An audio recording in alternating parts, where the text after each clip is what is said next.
Soy un excelente asesino. Que nadie ponga en duda mi talento debido a que todos los asesinatos solo ocurren en mi imaginación. Se trata de crímenes tan brutales como los del homicida más sanguinario. Mis víctimas, mujeres jóvenes, mueren con augustos ojos de terror mientras les acuchillo el vientre. Gritan, babean y se orinan como cualquiera. La diferencia es que, tan pronto termino de matarlas, yo simplemente desaparezco. Buenos tiempos para la literatura fantástica mexicana. El escritor poblano Víctor Roberto Carrancá publica el libro de cuentos El espejo solitario, editado por Ficticia.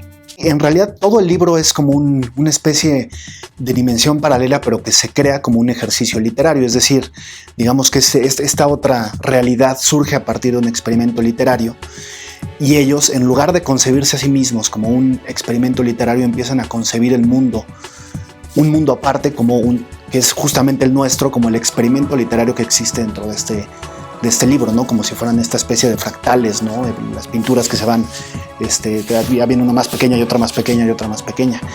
Digamos que justamente en esta cuestión de la paranoia, de decir, bueno, ¿qué pasa si yo al crear algo empiezo a generar como una especie de mundo alterno?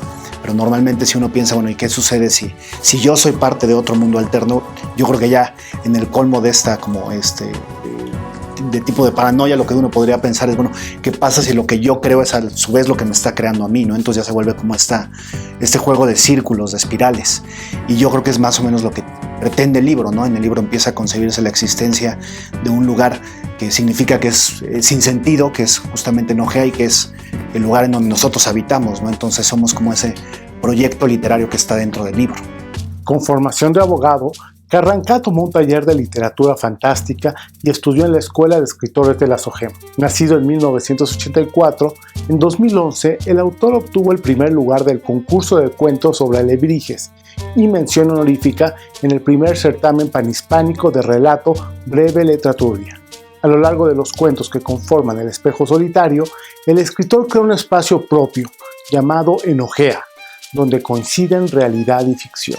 Yo creo que pueden entrar ahí demasiadas cosas, desde los temores personales, pueden entrar, por supuesto, hay ahí una intertextualidad con algunas obras que son muy importantes para el autor. Yo tengo por ahí ciertos, por decirlo así, diálogos con textos como Alicia en el País de las Maravillas, por ejemplo, y bueno, eso evidentemente sí empieza a ser como un filtro del mundo del escritor que empieza a verterse en el mundo interno del libro, ¿no? Pero aún así tiene, digamos, que ese como compendio de cosas que también empiezan a ser una inquietud inclusive externa, ¿no? El escritor empieza a volverse como un espejo hacia otras cuestiones, ¿no? Que van despertándose, pues ya sean relaciones personales o en relaciones familiares, lo que sea, ¿no? Amigos, y ahí el pensamiento, inclusive la influencia de diversos escritores, pues empieza a generar como ese efecto de rebote en donde empezamos a crear pues este mundo, ¿no? Que se compone tanto por las cuestiones que uno va generando, ¿no? Respecto a esta proyección, digamos, de los miedos internos, como lo que uno va percibiendo, ¿no? A veces las ideas pues son de una cuestión tan espontánea. Para Carrancá, ubicar al género fantástico como un ejercicio de evasión es un error, toda vez que en nuestro país, por ejemplo, existe una tradición de autores que revolucionaron el panorama literario. Inclusive el modernismo, bueno, jugó muchísimo con este tipo de temáticas. Yo creo que ahorita que lo mencionabas, pues bueno, Tario inclusive para mí fue uno de los autores que descubrí de la literatura mexicana, que me hizo cambiar completamente la forma en la que yo concebía las posibilidades narrativas, ¿no? Fue de pronto como abrir una puerta inmensa que decía, pues la literatura no siempre tiene que ser esto, ¿no? Sino puede también irse hacia esto.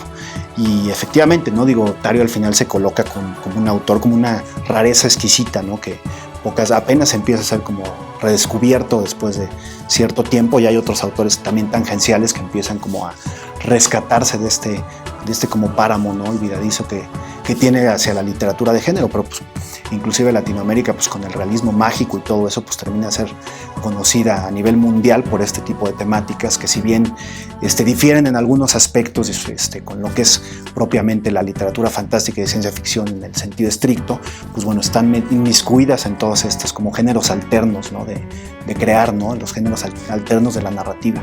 Víctor Roberto Carrancá, junto a autores como Luis Jorge Bone, Bernardo Fernández Beff o Bernardo Esquinca, pertenece a una corriente de narradores jóvenes interesados en reivindicar al género fantástico.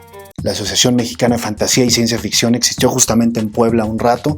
Siempre ha habido, digamos que tanto pioneros, ¿no? en ciertos tópicos ciencia ficcionales, como escritores que pues empiezan a seguir este tipo de línea. Lo que pasa es que yo creo que ahorita hay muchos escritores de suma relevancia en el panorama de la narrativa mexicana que están metidos en este tema y que afortunadamente han logrado como impulsarlo, ¿no? de manera que empieza a considerarse ya como un movimiento, como una escuela, digamos que formal, ¿no? Si en algún momento podemos decir que surgió por ahí de más o menos 1960, pues ahorita las cosas empiezan a tomar ya una fuerza mucho mayor, por lo menos en este sentido de que la narrativa de ciencia ficción mexicana se convierte hasta en una especie de híbrido, ¿no? Empiezan a mezclarse temas que ya no la hacen solamente como una tendencia a lo mejor replicadora de lo que se veía en otras corrientes foráneas, sino que ya empieza a consolidarse como una ciencia ficción y fantasía de verdadero tópico así identitario, ¿no? Es decir, que los autores que se van sumando y que la verdad le tengo admiración a muchísimos, porque en realidad hay unas plumas verdaderamente extraordinarias, pues empiezan a generar toda una serie de obras que por lo menos están diciendo, ¿no? Con un grito, pues existe la ciencia ficción y la literatura fantástica en México, ¿no? Ahora que le llaman la literatura de la imaginación, ¿no? Él fue Víctor Roberto Carrancá y esto fue Después de Horas.